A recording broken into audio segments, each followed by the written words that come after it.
So we'll go ahead with next topic today. तो हमारा आज का टॉपिक है स्पेसिफिक हीट कैपेसिटी.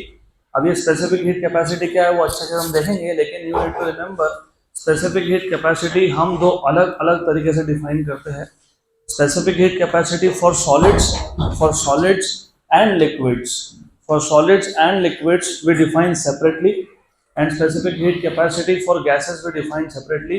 उसका एक स्पेसिफिक रीजन है, वो समझेंगे, लेकिन remember you need to remember दोनों कॉन्सेप्ट सेम है, थोड़ा थोड़ा सा डिफरेंस है तो कंफ्यूजन ही कंफ्यूजन होता है. तो उसका सॉल्यूशन है इफ यू पे अटेंशन. तो आज का टॉपिक क्या है हमारा? Specific heat capacity. So will start with next topic today, that is specific heat capacity.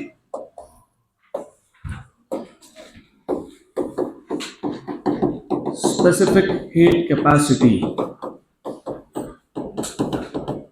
और ये जो specific heat capacity as I told you, ये हम लोग सॉलिड्स एंड लिक्विड्स के लिए अलग से डिफाइन करेंगे और गैसेस के लिए अलग से डिफाइन करेंगे. तो पहला हम डिफाइन कर लेंगे specific heat capacity. Specific heat capacity for solids and liquids.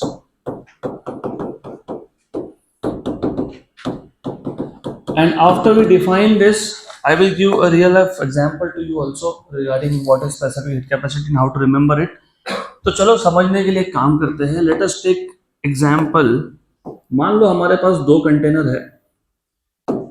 एक कंटेनर में let us say we have paraffin oil. Paraffin oil is some type of oil.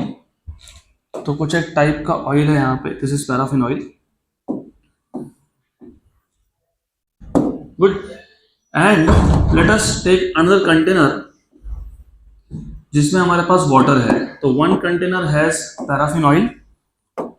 अब ये पैराफिन ऑयल क्या होता है उसको डिटेल में मत जाओ, it is some type of oil. और दूसरा कंटेनर है उसमें वाटर है. And if you see both of this, मतलब पैराफिन ऑयल एंड वाटर दोनों का क्वांटिटी सेम है and they are at the same initial temperature and if you supply same amount of heat. तो हमारे पास है जो दोनों टाइप ऑफ सब्सटेंस है. पहला टाइप ऑफ सब्सटेंस कौन है? Paraffin oil. दूसरा कौन है? वाटर. करेक्ट. और अगर इन दोनों का इनिशियल टेम्परेचर सेम है और अगर हम इन दोनों को same amount of heat supply कर दे, तो व्हाट डू यू एक्सपेक्ट? दोनों का टेम्परेचर सेम अमाउंट से इंक्रीज होगा कि नहीं होगा?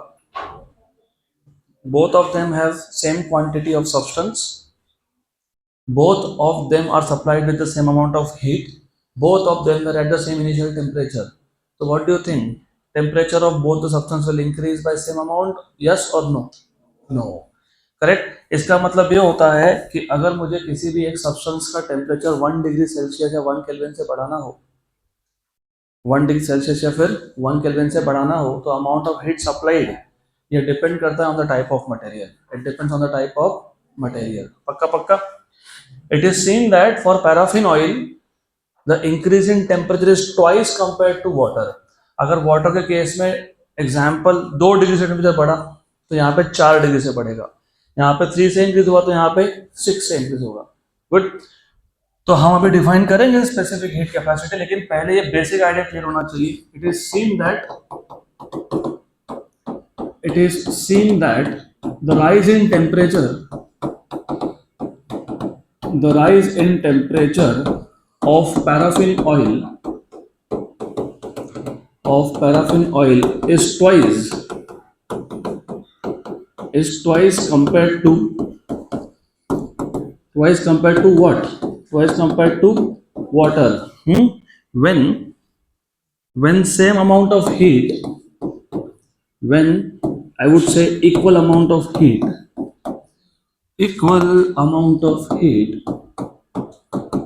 is supplied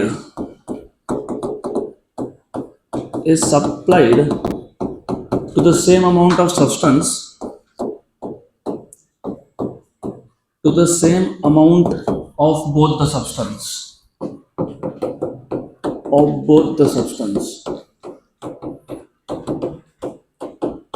यहाँ तक क्लियर?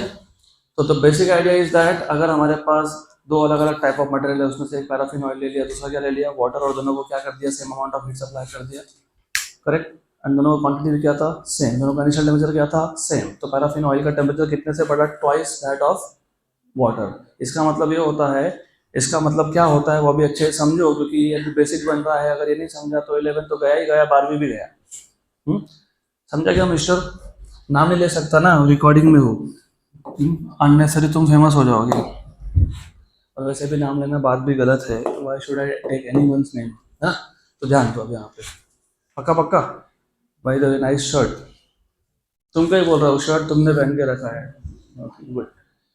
तो इसका मतलब ये होता है that if you want to increase the temperature of a certain substance, I would now say 1 kilogram, और 1 किलोग्राम को हम लोग normally unit mass of substance बोलते हैं। ऐसा बोलने के पीछे रीजन ये होता है क्योंकि अगर तुम सीजीएस यूनिट में हो तो सीजीएस में यूनिट मास मतलब 1 ग्राम, और एसआई में हो तो 1 किलोग्राम मतलब unit mass. So it means that the amount of heat required to raise the temperature of unit mass of substance. ये इंपॉर्टेंट है क्योंकि मैंने आज स्टार्ट ही वहां से किया कि हम लोग specific heat for liquid and solids और गैसेस के लिए अलग से डिफाइन करते हैं। तो this is a very critical point here. जब तुम सॉलिड्स एंड लिक्विड्स की बात करते हो तो तुम क्वांटिटी कितना लेते हो, यूनिट मास। यूनिट मास मतलब 1 kg if you are in which system of unit, SI, और सीजीएस में तो कितना होता है, 1 ग्राम। ये वर्ड अभी याद ही रख लेना। सॉलिड्स एंड लिक्विड्स के केस में we take the quantity of substance, amount of substance कितना लिया तुमने, unit mass. So it means that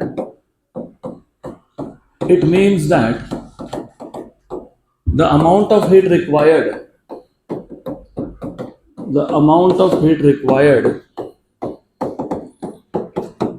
to raise the temperature of unit mass of substance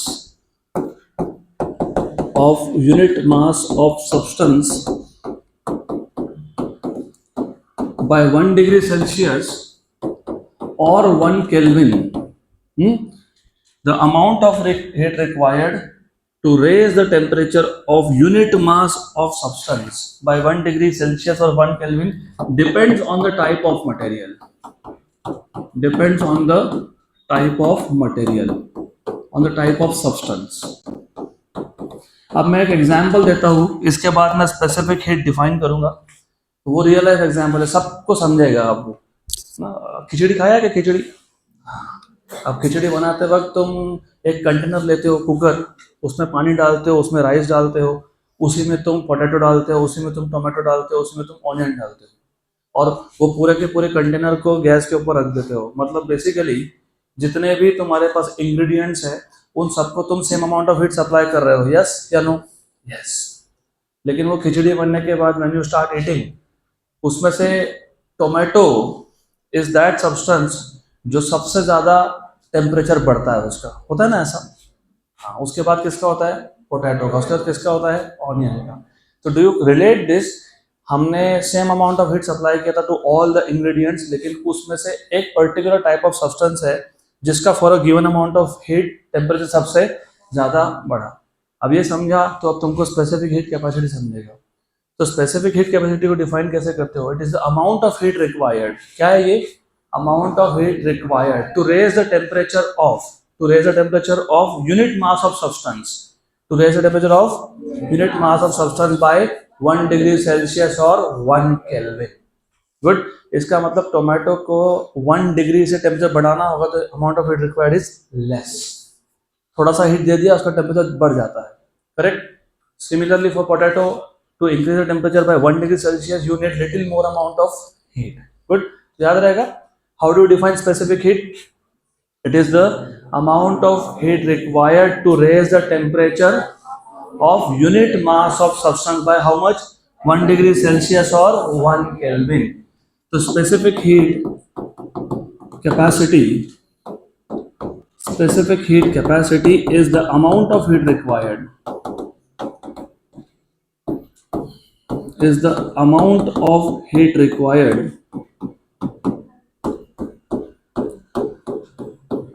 To raise the temperature is the amount of heat required to raise the temperature of unit mass of substance ये solid and liquid के case में this becomes really important of unit mass of substance by 1 degree Celsius और 1 kelvin और 1 kelvin. अब यहाँ पे unit mass मैं बार बार highlight कर रहा हूँ क्योंकि जब क्वेश्चन आता है तब फिर ये याद नहीं होता। तो सॉलिड्स और लिक्विड के केस में हम हमेशा by default quantity of substance कितना लेते हैं, यूनिट मास। गैसेस में बाद में देखेंगे, आज ही देखेंगे, फिलहाल तो सॉलिड्स एंड लिक्विड से फोकस करो। So the idea is very simple, the amount of heat required to raise the temperature of unit mass of substance by 1 degree Celsius or 1 Kelvin is known as specific heat capacity. Logically speaking, किसी भी substance का अगर temperature मुझे 1 degree या 1 kelvin से बढ़ाना है तो मुझे हीट सप्लाई करना पड़ेगा। तो कितना हीट लगने वाला है to increase the temperature of unit mass of that substance by to increase the temperature by 1 degree Celsius और 1 kelvin is called as specific heat capacity. पक्का पक्का क्लियर है? तो बताओ what is specific heat capacity? Amount of heat required to raise the temperature of unit mass of substance by 1 degree Celsius or 1 Kelvin. Excellent. तुमको definition समझ में आ गया ना, तो फॉर्मूला अपने आप बन जाते हैं। अभी दिक्कत यही होती है कि फॉर्मूला याद नहीं रहता, याद रखना ही नहीं होता। सिर्फ पहले सिंबल समझ लो, S मतलब specific heat capacity. Specific heat capacity जैसे तुमने बोला, it is the amount of heat required, amount of heat required मतलब डेल्टा क्यू। केमिस्ट्री में या फिजिक्स में हीट को डिनोट करते हो तुम क्यू से, और अगर मुझे टेम्परेचर सिर्फ 1 डिग्री से बढ़ाना है तो अमाउंट ऑफ हीट सप्लाई भी क्या होगा, स्मॉल होगा। तो स्मॉल के लिए क्या यूज करते हैं, डेल्टा। लेकिन हमने डिफाइन करते वक्त क्या बोला था कि अमाउंट ऑफ सब्सटेंस कितना होना चाहिए, 1 kg। कितना होना चाहिए, मतलब यूनिट मास। नाउ इमेजिन मेरे पास एक सब्सटेंस है 5 kg है और उसको मैं ब्रेक भी नहीं कर पा रहा हूँ, मैं 1 kg अलग कर नहीं पा रहा हूँ। तो मैंने जो हीट सप्लाई किया वो यूनिट मास को हुआ 1 kg क्यों हुआ कि पूरे के पूरे 5 kg को हुआ 5। तो फिर हमारा डेफिनेशन तो किसके लिए था, तो फिर पता है क्या करते हैं, डिवाइड बाय मास। क्यों, क्योंकि मुझे कितना क्वांटिटी चाहिए था, यूनिट मास 1 kg, लेकिन मेरे पास है कितना 5 kg, तो डिवाइड बाय क्या करूंगा 5।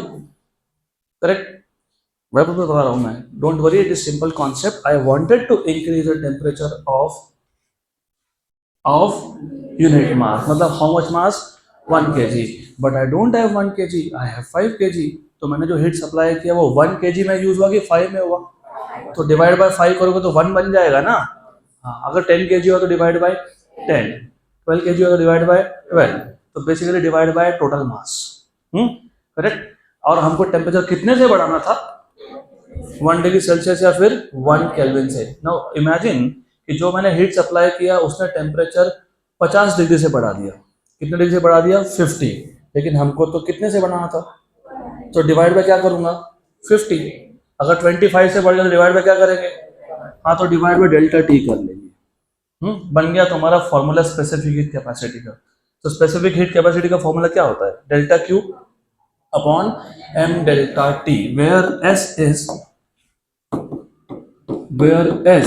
is specific heat capacity, where S is specific heat capacity, M is mass of the substance,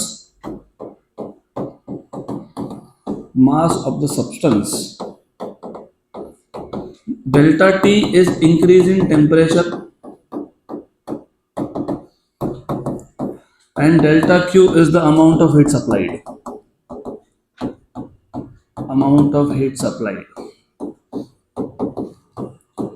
okay. तो अगर आपको स्पेसिफिक हीट कैपेसिटी का डेफिनेशन याद है, the amount of heat required to raise the temperature of unit mass of substance by 1 degree Celsius और 1 kelvin is defined as specific heat capacity. इसका मतलब ये तो पक्का हो गया कि it is the amount of heat supplied, मतलब S equal to delta Q ideally आना चाहिए। लेकिन ये कब आना चाहिए, जब मास कितना हो 1 और टेम्परेचर कितने से इंक्रीज होना चाहिए 1। लेकिन अगर गलती से समझ लो कि मेरे पास जो क्वांटिटी था वो 1 kg नहीं था, उससे ज़्यादा था, तो मैं डिवाइड बाय क्या कर लूँगा, टोटल मास। और अगर टेम्परेचर 1 डिग्री की जगह पे ज़्यादा बढ़ गया तो डिवाइड बाय क्या कर लूँगा, डेल्टा टी। बन गया फॉर्मूला। और ये फॉर्मूला तुमको आगे 3 जगह पे और काम में आएगा। गुड। तो it was all about specific heat capacity of solids and liquids. Correct. अब सॉलिड और लिक्विड इन दोनों के लिए स्पेसिफिक हीट कैपेसिटी हमने अलग से डिफाइन किया है और गैस के लिए अलग से करेंगे, उसका रीजन है बताता हूं मैं।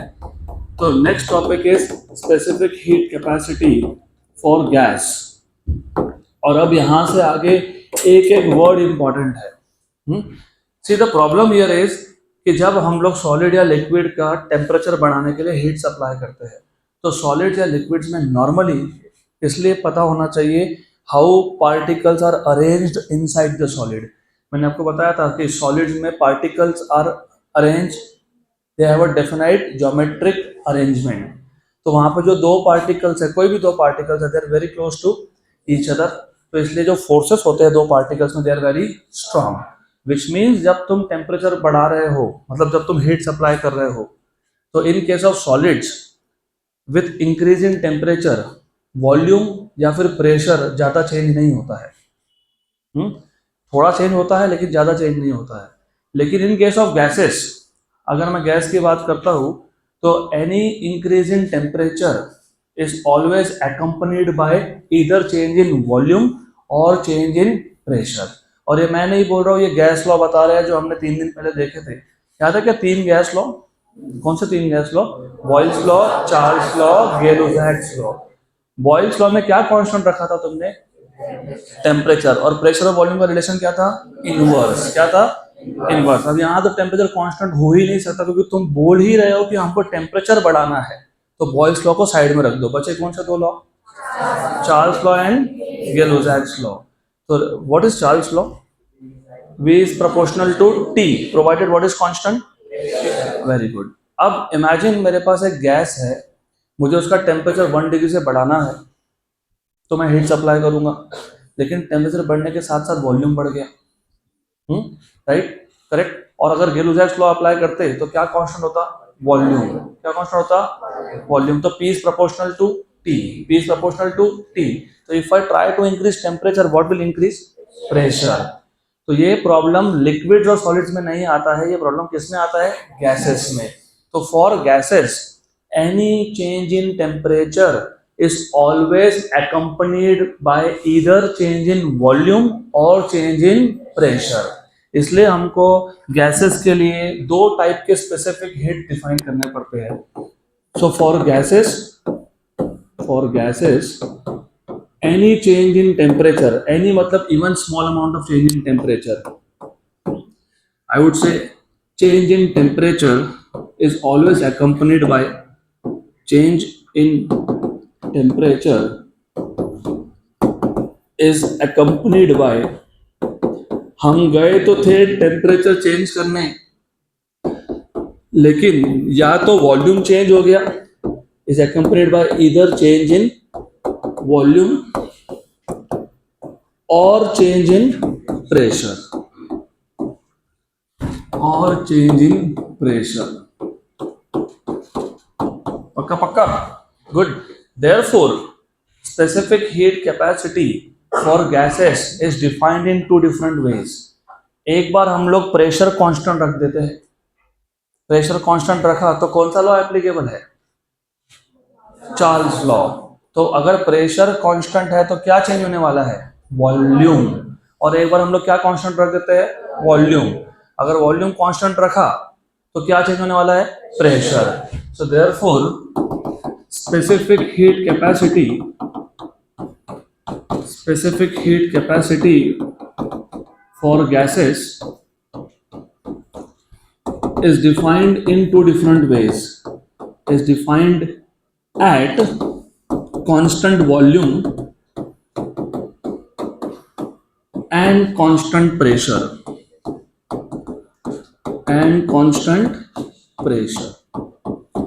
Good. पक्का।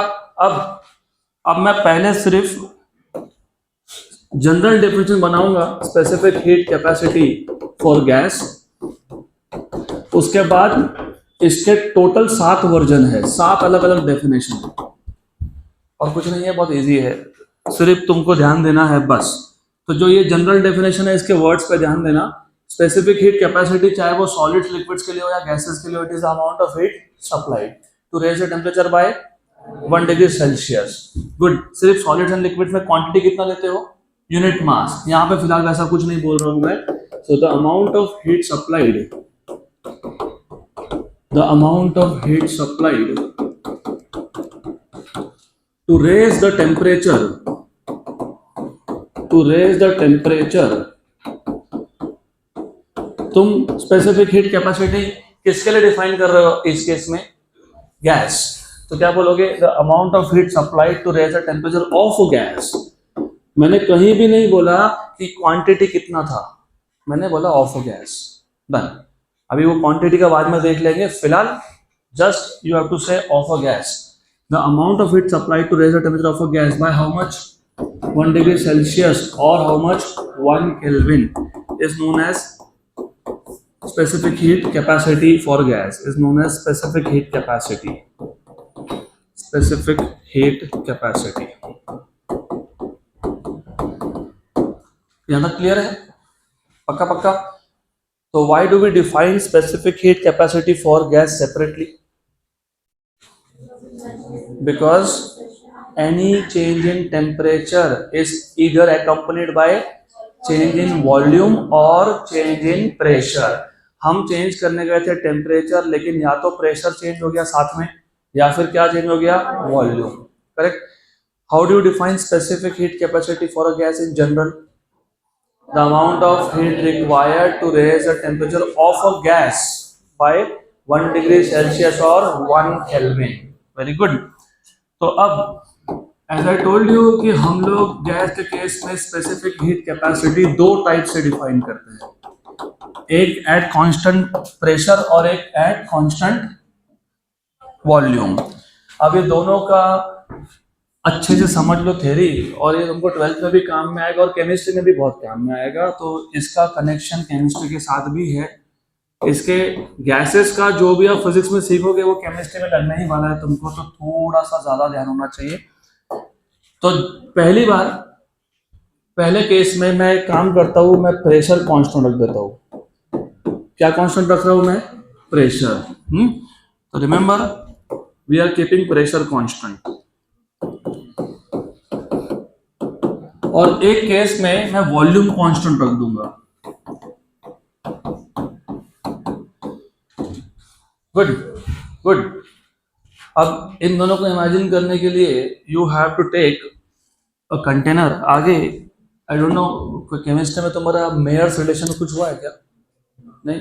हाँ, वो एक्चुअली मायर्स होता है, उसको मेयर रीड करते हैं। एनीवेज, तो अभी वो थोड़ा सा तुमको मैं उसका बेसिक्स बता दूंगा क्योंकि इसके साथ रिलेटेड है। लेट अस से हमारे पास एक कंटेनर है, सिलेंड्रिकल कंटेनर। इसमें एक मूवेबल पिस्टन है। पिस्टन, मूवेबल पिस्टन मतलब this piston can move up and down. Both of you, last warning. तो यहाँ पे you have certain amount of gas. Then I will take the same example. सिर्फ अभी इस केस में gas same quantity में है, सर्टेन अमाउंट में है। Gas is in the same quantity, remember. और सिर्फ डिफरेंस ये है कि पहला केस और दूसरा केस दोनों में वॉल्यूम, यहाँ पे वॉल्यूम कांस्टेंट है क्योंकि यहाँ पे कोई भी मूविंग पार्ट नहीं है सिस्टम में। यहाँ पे एक पिस्टन है जो मूव हो सकता है, मतलब यहाँ पे वॉल्यूम चेंज हो सकता है, यहाँ पे वॉल्यूम चेंज नहीं हो सकता है। दोनों सेम अमाउंट ऑफ गैस है, दोनों के दोनों इनिशियली सेम वॉल्यूम ऑक्यूपाई कर रहे हैं, दोनों के दोनों सेम टाइप ऑफ गैस है, दोनों के दोनों का इनिशियल टेम्परेचर भी सेम है। यहाँ तक clear? So I'm taking two container, container 1, container 2, both of them have same type of gas, both of the gases are at same initial temperature, correct? Then both of them are initially occupying the same volume. अब हम एक काम करेंगे, दोनों को heat supply कर देंगे क्योंकि हमको इसका टेम्परेचर कितने से बढ़ाना है? 1 डिग्री सेल्सियस से, और इसका भी कितने से बढ़ाना है? 1 डिग्री सेल्सियस से। पक्का? Correct. Now my question is that दोनों केसेस में 1 डिग्री से टेम्परेचर बढ़ाने के लिए अमाउंट ऑफ हीट सेम होगा, यस और नो? अगर आप बोल रहे हो नो, तो फिर कौन से केस में ज्यादा होगा? तो पहले तो बताओ, will the amount of heat required to raise the temperature in both the cases will be same, yes और नो?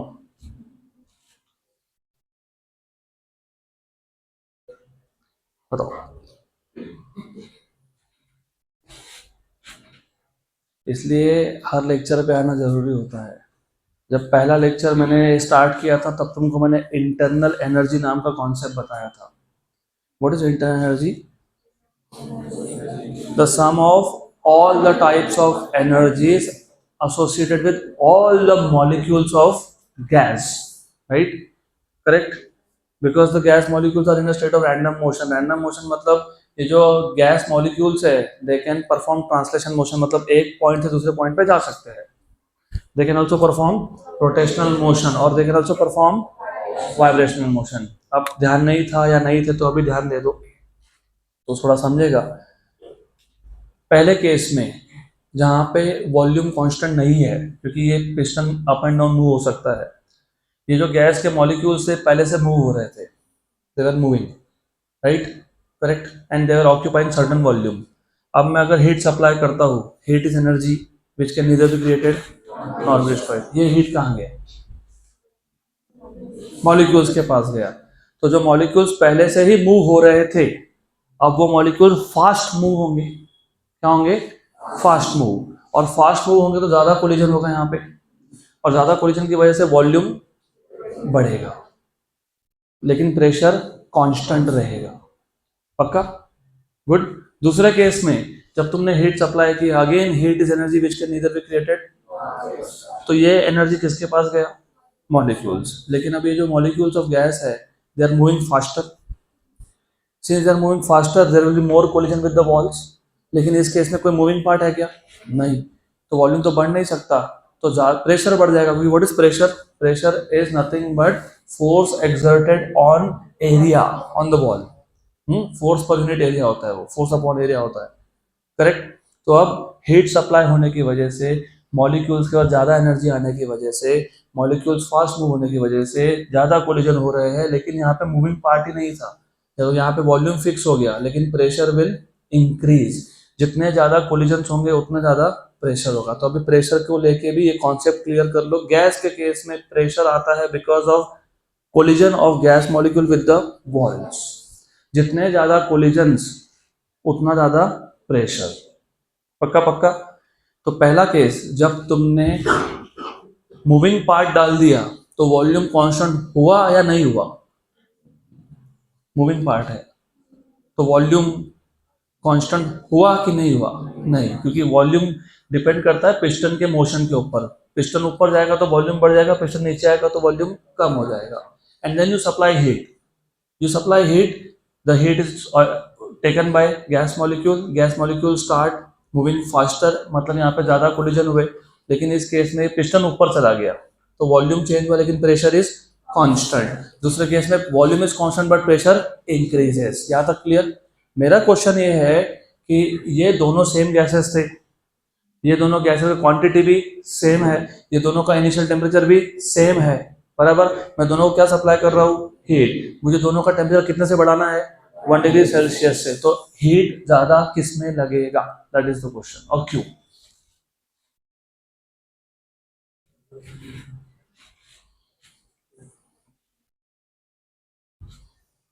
बताओ।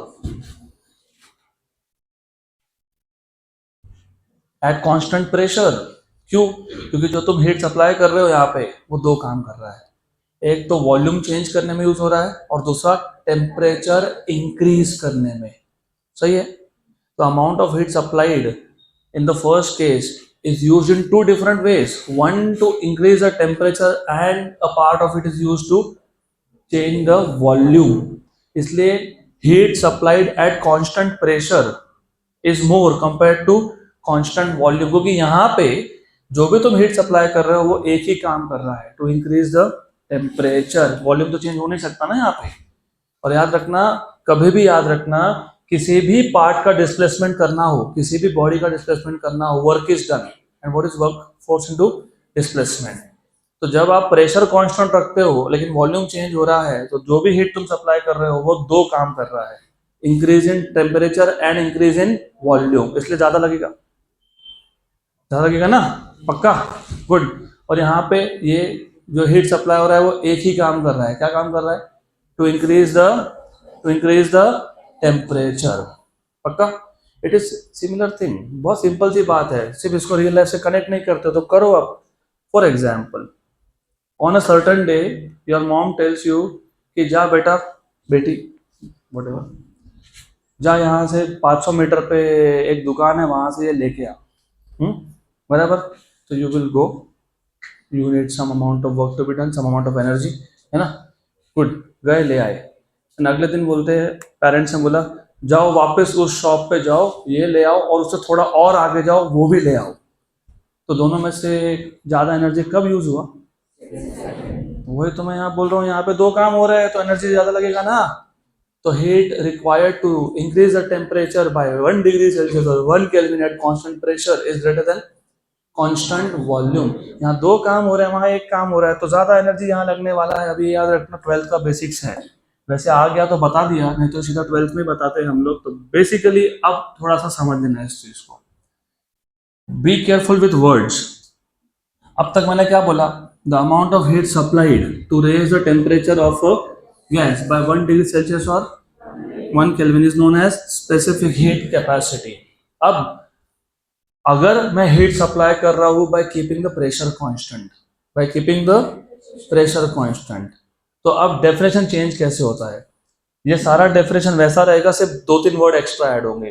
The amount of heat supplied to raise the temperature of a gas. अभी भी quantity नहीं बताया मैंने, quantity बाद में देखेंगे। बाय 1 डिग्री सेल्सियस और 1 kelvin by keeping the pressure constant, by keeping the pressure constant is known as specific heat capacity at constant pressure. Correct? तो पहले आप जनरल डेफिनेशन बनाते हो, the amount of heat required to raise the temperature of a gas by 1 degree Celsius और 1 kelvin is known as specific heat capacity of a gas, of course. अब मैं ये बोल रहा हूँ कि मेरे पास वही गैस है, मुझे उस गैस का टेम्परेचर 1 डिग्री से बढ़ाना है, लेकिन इस बार मैं प्रेशर कांस्टेंट रख देता हूँ, तो डेफिनेशन में थोड़ा सा चेंज होगा और क्या बन जाएगा? Specific heat capacity at constant pressure. तो डिफाइन कैसे करेंगे? The amount of heat required, the amount of heat required to raise the temperature of a gas by 1 degree Celsius और 1 kelvin by keeping the pressure constant is known as specific heat capacity at constant pressure. अब अगर मैं volume constant रख दूं तो define कैसे करोगे? The amount of heat required to raise the temperature of a gas by 1 degree Celsius or 1 Kelvin by keeping volume constant is known as specific heat capacity at constant volume। पक्का? Good. लेकिन अगर notice किया होगा, मैंने अब तक gas का quantity कितना बोला ही नहीं, सिर्फ मैंने बोला ऑफ गैस। अब अगर मैं बोल देता हूँ कि जो क्वांटिटी ऑफ गैस है वो यूनिट मास है, यूनिट मास मतलब 1 किलोग्राम या फिर 1 ग्राम, डिपेंडिंग ऑन तुम कौन सा सिस्टम ऑफ यूनिट यूज कर रहे हो, राइट? तो उस केस में इस स्पेसिफिक हीट का थोड़ा नाम चेंज होता है, वो बन जाता है प्रिंसिपल स्पेसिफिक हीट। क्या बोलते हैं उसको? Principal specific heat. अब डेफिनेशन में सिर्फ इतना चेंज होगा, the amount of heat supplied to raise the temperature of unit mass of gas, of unit mass of gas मतलब 1 kg या फिर 1 gram, by how much? 1 degree Celsius और 1 kelvin by keeping the pressure constant, by keeping the pressure constant is known as principal specific heat. Principal ये word तब use करते हो जब quantity of gas कितना हो? यूनिट मास हो, यूनिट मास 1 kilogram और 1 ग्राम, राइट? वापस डिफाइन कर देता हूं मैं, the amount of heat required to raise the temperature of unit mass of gas by 1 degree Celsius और 1 kelvin by keeping pressure constant is known as principal specific heat. Principal specific heat at constant pressure, और इसको हम denote करते हैं capital S से, SP. Good. अब going back to case 1, specific heat capacity for solids and liquids. Do you see, हमने define करते वक्त यहाँ पे इस केस में डिफाइन करते वक्त क्या बोला था और नोटेशन क्या यूज किया था? एस। तो एस नोटेशन तब यूज करते हो जब यूनिट मास ऑफ सब्सटेंस हो, बराबर। नाउ फॉर गैस, अब छोटा सा प्रॉब्लम है। अभी जिनका chapter number 1 units and measurements का बेसिक्स क्लियर हो उसको समझेगा, नहीं क्लियर तो वापस बता देता हूँ मैं। ऐसा सिस्टम में कितने फंडामेंटल क्वांटिटीज थे? कौन से?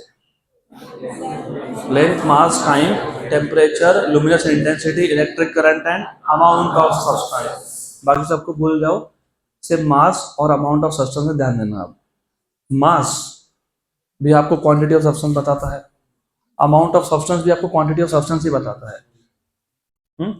लॉजिकली स्पीकिंग, अगर मेरे पास एक लेटेस्ट से एक सॉलिड ब्लॉक है 2 किलोग्राम का और एक सॉलिड ब्लॉक है 10 किलोग्राम का, तो मास ज़्यादा तो क्वांटिटी भी ज़्यादा, सिंपल सी बात है ना। मास इज मोर मतलब क्वांटिटी इज ऑल्सो मोर।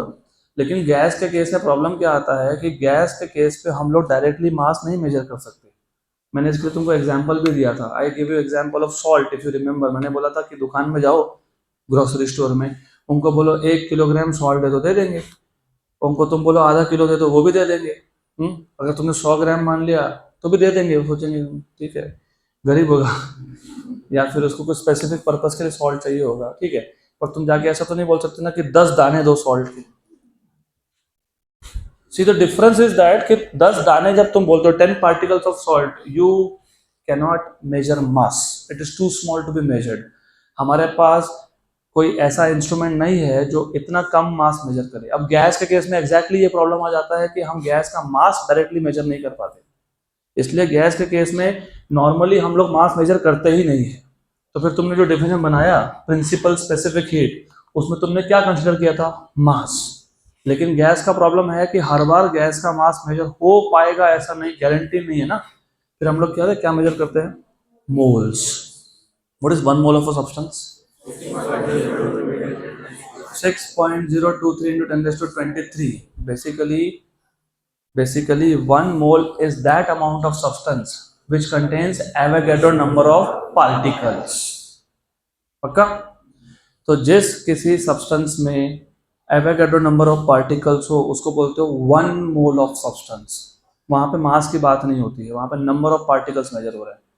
अब प्रिंसिपल स्पेसिफिक हीट डिफाइन करते वक्त तुमने क्वांटिटी कितना लिया था गैस का? Unit mass. अब अगर मैं बोल देता हूं कि क्वांटिटी ऑफ गैस इज 1 मोल, कितना? 1 मोल, तो उसी स्पेसिफिक हीट का नया नाम आ जाता है मोलार स्पेसिफिक हीट। क्या नाम आ जाता है? Molar specific heat, molar. अब डिफाइन कैसे करेंगे? The amount of heat supplied to raise the temperature of 1 mole of gas. अब तक क्या बोल रहे थे? Unit mass. अब क्या बोलोगे? 1 mole of gas by 1 degree Celsius और 1 kelvin by keeping pressure constant is known as molar specific heat at constant pressure. इसको डिनोट करेंगे सीपी से। किससे? सीपी। देखो बुक्स टू बुक्स नोटेशन अलग होते हैं। अब आपके जो टेक्स्ट बुक्स होते हैं ना उसमें मोलार को स्मॉल सी बोलते हैं और प्रिंसिपल को कैपिटल सी बोलते हैं। तो कंफ्यूजन ही कंफ्यूजन है। इसके लिए मैंने क्या किया कि मैंने नोटेशन ही चेंज कर दिया। मैं प्रिंसिपल को क्या नोटेशन देने वाला हूँ? एस, और यहाँ पे सी। और आगे जाके तुमको समझेगा, क्योंकि मैं अभी तो जानबूझ के यूनिट्स पे आया नहीं, अभी आऊंगा क्योंकि it is a correct time. ये जो स्पेसिफिक हीट था एस, इसका यूनिट मैंने बात नहीं की थी फॉर द सेम रीजन। अब बताओ ये क्या है? हीट। हीट किस में होता है? जूल, क्योंकि हीट इज एनर्जी। जूल या फिर कैलोरी। मास किस में होता है? किलोग्राम। और टेम्परेचर डिग्री सेल्सियस या फिर डिग्री केल्विन। सही है, ऐसा यूनिट में हो तो केल्विन है। तो प्रिंसिपल स्पेसिफिक हीट के केस में जो ऐसा यूनिट है उसमें डिनोमिनेटर में कौन है? केजी है। कौन है? और अगर मोलार बोलता तो क्या लिखता? मोल लिखता। क्या लिखता? मोल। तो सिर्फ यूनिट देख के तुमको समझेगा कि ये प्रिंसिपल स्पेसिफिक हीट की बात हो रही है कि मोलार की। Is that clear? गुड। तो जब तुम मोलार बोलते हो तो क्वांटिटी ऑफ सब्सटेंस कितना लिया तुमने? 1 मोल। और जब तुमने प्रिंसिपल वर्ड यूज किया तो कितना लिया? 1 केजी। अगर ऐसा सिस्टम में हो तो। सीजीएस में तो कितना लिया तुमने? 1 ग्राम। पक्का? Good. One last cross check. How will you define principal specific heat at constant pressure? The amount of heat required to raise the temperature of unit mass of gas by 1 degree Celsius or 1 Kelvin by keeping pressure constant is known as principal specific heat at constant pressure. And how will you define molar specific heat at constant pressure? Amount of heat required to raise the temperature of 1 mole of gas by 1 degree Celsius or 1 Kelvin by keeping pressure constant is known as molar specific heat at constant pressure. अब ये same चीज तुम volume constant रख के भी कर सकते हो. Same definitions will remain the same है, सिर्फ यहाँ पे तुमने वॉल्यूम कांस्टेंट रखा है बस. Constant volume. अभी मैं खुद ही डिफाइन कर देता हूँ. The amount of heat required to raise the temperature of unit mass of gas by 1 degree Celsius or 1 Kelvin by keeping volume constant is known as principal specific heat at constant volume. The amount of heat required to raise the temperature of 1 mole of gas by 1 degree Celsius or 1 Kelvin by keeping volume constant is known as molar specific heat at constant volume. पक्का? तो total 7 definition क्यों बोले थे मैंने? क्योंकि ये general definition जो तुमने ये लिखा था, दिस इज जनरल डेफिनेशन. एक हो गया ये. उसके बाद कांस्टेंट प्रेशर का एक जनरल डेफिनेशन, कांस्टेंट वॉल्यूम का एक, तो टोटल हो गए 3. एक और ये 2, 3 हो गया ना. 3 इसका एक, इसका एक, इसका एक और इसका एक, कितने हो गए? 4 और 3 7. तो टोटल 7 डेफिनेशन है. 7. एक है जनरल डेफिनेशन, एक है general definition at constant pressure, general definition at constant volume, और इन दोनों में 2 है, principal molar, principal and molar. सिर्फ थोड़े थोड़े वर्ड्स एक्स्ट्रा ऐड करते जाने हैं. So I hope that it is clear to you कि how to define all this. अब हमको ये देखना है what is the connection between, मतलब relationship between principal specific heat and molar specific heat. देखो ऐसा टॉपिक है क्या? अगला होगा ही, होना ही चाहिए.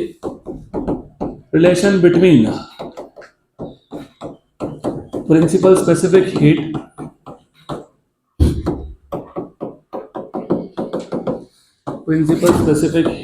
and molar specific heat.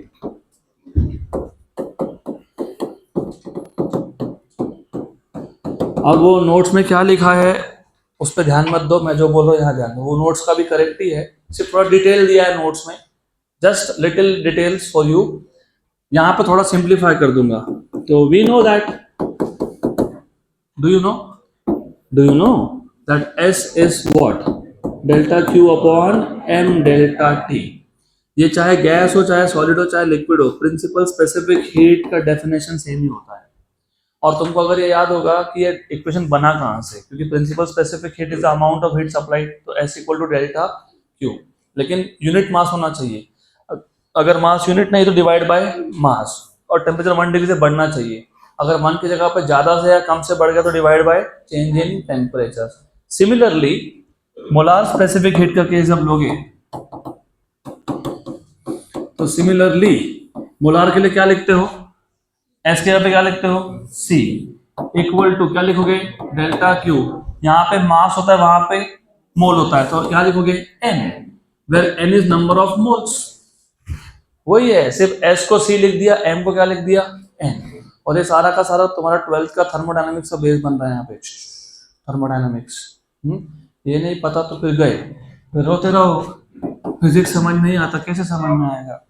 It is very easy to blame teachers. मैं मेरी बात नहीं कर रहा, लेकिन इन जनरल भी it is very easy to blame teachers. तुम खुद को नहीं ब्लेम करते, खुद भी जरा देख लो, ध्यान नहीं है क्लास में.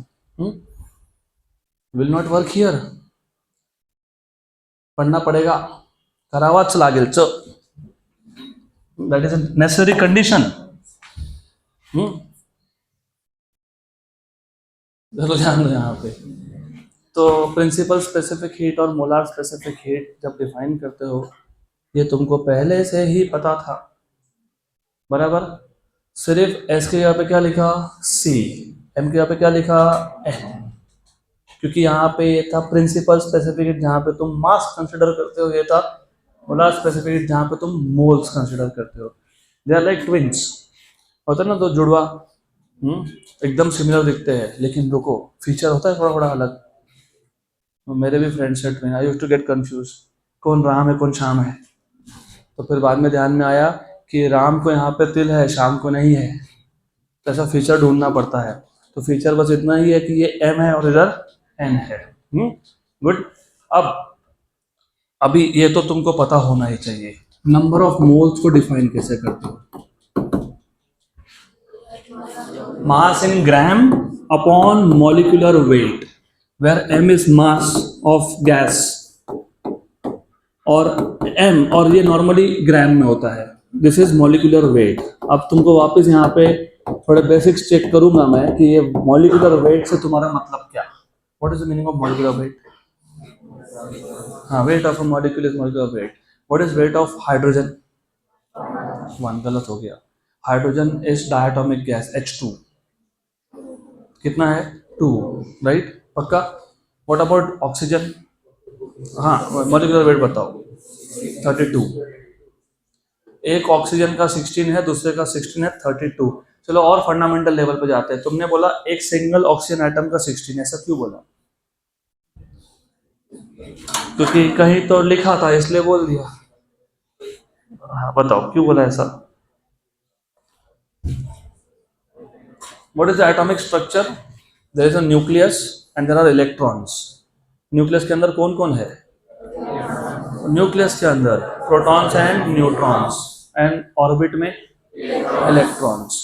आइडियली स्पीकिंग जितने प्रोटॉन्स होते हैं उतने ही इलेक्ट्रॉन्स होते हैं। एंड ऑल्सो हमने एक क्वेश्चन सॉल्व किया था इलेक्ट्रोस्टैटिक्स में, तुमको अभी याद नहीं होगा तो याद दिला देता हूँ। हमने वहाँ पे देखा था कि mass of proton is 1837 times of mass of electron. मतलब इलेक्ट्रॉन का मास बहुत ही कम होता है, निग्लिजिबल है। क्या है? मतलब एक एटम को एक्चुअल मास किससे मिल रहा है? न्यूक्लियस से। किससे? और न्यूक्लियस के अंदर कौन कौन होता है? प्रोटॉन्स एंड न्यूट्रॉन्स, बराबर। ऑक्सीजन के न्यूक्लियस के अंदर, एक सिंगल ऑक्सीजन एटम की बात करो, उसके न्यूक्लियस के अंदर 8 प्रोटॉन्स है और 8 न्यूट्रॉन्स है। टोटल कितना हो गया? इसलिए हम लोग बोलते हैं atomic weight of oxygen is 16। It is the number of nucleons, मतलब प्रोटॉन्स एंड न्यूट्रॉन्स। अब ये न्यूक्लियॉन्स जिसको नहीं पता उनके लिए मैंने पहले भी बताया था सेम एग्जाम्पल। मुंबई में रहने वालों को मुंबईकर बोलते हैं, पुणे में रहने वालों को पुणेकर बोलते हैं, धुड़े में रहने वालों को धुड़ेकर बोलते हैं। न्यूक्लियस के अंदर रहने वालों को न्यूक्लियॉन कर नहीं बोलते, न्यूक्लियॉन्स बोलते हैं। तो न्यूक्लियॉन मतलब total number of protons and neutrons. तो एक ऑक्सीजन के एटम में कितने हो गए? 16। और दूसरा भी ऑक्सीजन ले लिया O2, कितना हो गया? 16। 16 and 16 32। That is how you get molecular weight. Molecular weight सिर्फ उस केस में होता है जब मॉलिक्यूल बना। What about ozone? 3 ऑक्सीजन तो 48, बराबर। What about helium?